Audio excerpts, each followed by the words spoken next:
ወይዘሮ ፋጥማ ኢብራሂም ይባላለሁ። የዮብ የልጁ እናት ነኝ። የት ነው የምታውቁት ከዮብ ጋር? ፋልከን ናይት ክለብ ውስጥ ነበር የምታወቀው። ከሳውዲ አረቢያ መጥቼ ነው። እሺ እኔ ለብዙ አመት ሳውዲ አረቢያ ነው የኖርኩት። ስለ አዲስ አበባ ሆነ ስለምንም የማውቀው ነገር አልነበረኝም። ዮብን ታወቅኩ፣ አብረን ለመኖር ተሳሰብ። ያው እኔም ውጭ ሳልሄድ ቀረው፣ ልጄም ተፈጠረች። ያው ረጅም ጊዜ ውስጥ አብረን መኖር ማለት እዚህ መጣሽ ለስራ ጉዳይ። ከዛ በኋላ ሳልሄድ ቀረው። በቃ ዮብ ነው ምክንያት ላይ ቀረሽው እዚህ?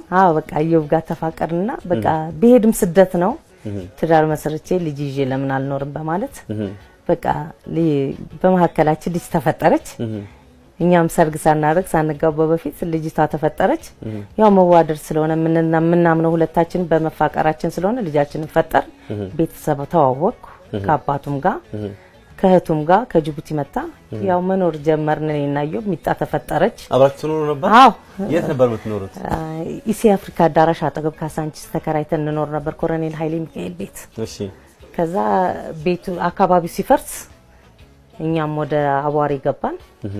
አቧሪ እየኖርን ያለን ዮብም አባቱ እዛ ስለነበሩ እዛ እየኖርን ያለን ለብዙ ጊዜ አባቱም አባቱም እዛ አካባቢ ነው ተከራይተው፣ ለኔም ሌላ ቦታ ተከራይቼ ቤት ፈልገውልኝ እዛ መኖር ጀመርኩ።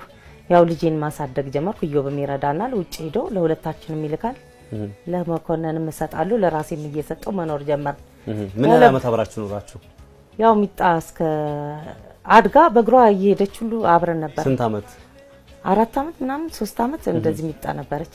ከዛ ዱባይ ሄደ ተመላለሰ 2-3 ጊዜ። ከሶስተኛው ጊዜ በኋላ አልተጣጣምንም። ለምን ከሰው ስተከብረት ዝገት አይጠፋም። በሁለታችን መኩል ምንም ግባባት ያልቻልንበት ባህሪ መጣ፣ የሌለ ባህሪ መጣ። ያው እኔም ወደ ቤተሰቦቼ መመለስም አልችልም። ምንም አያገባችሁም እኔ ከወደድኩ ብዬ ከዮብ ጋር ኖር ነበረ።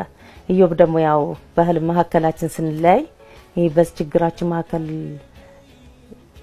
ያልተጣጣመ ነገር ሲኖር ዮብና እኔ ስንለያይ በቃ እኔም ልጄን ይዤ መኖር ጀመርኩ። ልጁን ይረዳል፣ ያስተምራታል፣ የቤት ኪራይ ይከፍልልኛል። ብዙ አይቼ ትንሽ ነገር እንዳይ አይፈልግም ዮብ። ይሁን መጥፎ አይደለም፣ በጣም መልካም ሰው ነው። ግን ምንድነው አይታወቅም በሁለታችን ያለው ነገር። ያው ተለያየን። እኔም ምንም ቅሬን አልተሰማኝም። እንደ ወንድሜ ይጠይቀኛል። እኔም ደግሞ አጠገቢ አባቱ ስላሉ በጣም ደስተኛ ነኝ። ልጄ ከዘሯ እንድትለያይ ስለማልፈልግ ዘሮቿን ማወቅ ስላለባት የኔ ወገን ባታቅ እንኳን የአባቷ ወገን ማወቅ አለባት። አያቷ አጠገብ ሆነ፣ አያቷ ቅርባችን ነው። የሆነ ነገር ሲቸግረን እሱም የሆነ ነገር ከቸገረው እንጠያይቃለን በቃ። እና የሆነ ልጄ ብትታመም ሩጦ የልጄ ልጅ ታመመች ብሎ ጓደኞችን ሰብስቦ ይመጣል። ጸበል ምንም እያለ ያመጣላታል። በቃ ልጄ ማደገች እየተደሰትን ይሄን ዮብም መጨረሻ ላይ አሜሪካ ደርሶ መጣ፣ ውጭ ማለት ነው። ደርሶ ከመጣ በኋላ ይኔ ያመኛል፣ ይቅር በይኝ ፋጥማ፣ ምንም ቅሬና እንዳይሰማሽ፣ እኔ በድዬሻለሁ። እርግጥ የልጄ እናት ነሽ፣ ግማሽ አካል አለን እኔና አንቺ። እስከዛሬ ስላልረዳኋችሁና ቤት ስላልገዛው ቅር እንዳይልሽ፣ አባቴም ይቀየማል፣ አንቺም ትቀየማለሽ። ካሁን በኋላ ግን በዚህ በምሰራው ካሴት ላይ ለአባቴም ላንቺም በማገኘው ገቢ ቤት ገዝቼ እሰጣችኋለሁ። አንቺ አባቴ ወንድሜ ልጄ ናችሁ ያላችሁ፣ ሌላ ሰው ያለኝ ሰው የለም እዚህ ሀገር ላይ አዲስ አበባ ላይ እና ስለዚህ አይዞሽ ቅሬና እንዳይሰማሽ አሁን ይሄ ነው ያለኝ ብሎ ለሚጣ የተወሰነ ብር ልብሶች ከውጭ ያመጣው ጫማ፣ ሰዓት፣ ይሄ መነዘር በቃ ለልጆችም የሚያስፈልገውን አረገላት። ከዛ ለሳምንት ሚጣን ወሰዳት፣ ከሱ ጋር መኖር ጀመረች።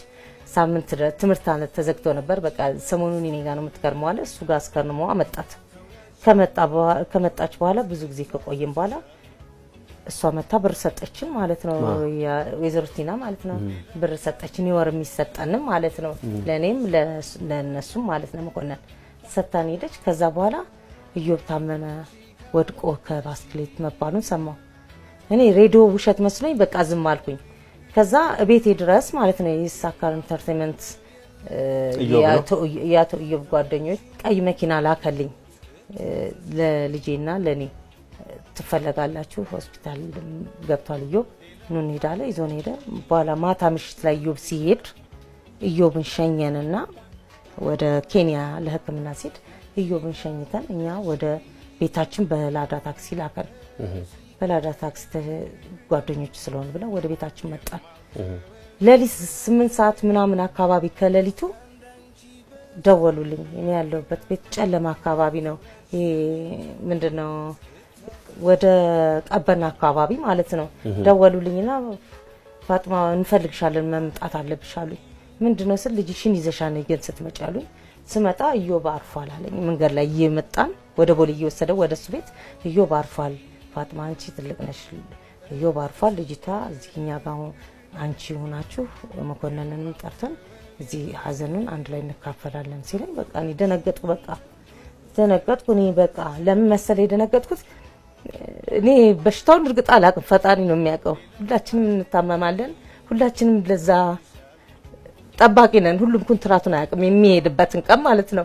አሳዘነኝ። ለምን ምን ቢሆን ልጄን ወድጄለታለሁ፣ ግማሽ አካል አለኝ። በጣም አሳዘነኝ። እኔ ምንም በኢዮብ አልፈልግም። የልጅ አባት በህይወት እንዲኖርላት እመኛለሁ። ይጠይቃታል። አባት አለኝ ብላ ትደሰታለች። አንድ ካሴት ስትሰማ የኢዮብ ዘፈን ሰማሁ ብላ ትደሰታለች። የዛን ሰዓት እኔ በጣም ውስጤ ይደሰታል። ስሙ እንኳን ለእሷ በቂ ነው። ሁልጊዜም ስሙን ይዛ ትኖራለች። ሚጣ እኔ ፍሬ አለኝ። ፍሬ ባይኖረኝ ዝም ብዬ ስደት ብቻ ባድር ምን አገኝ ነበረ? ሁሉ ነገር ይጠፋል።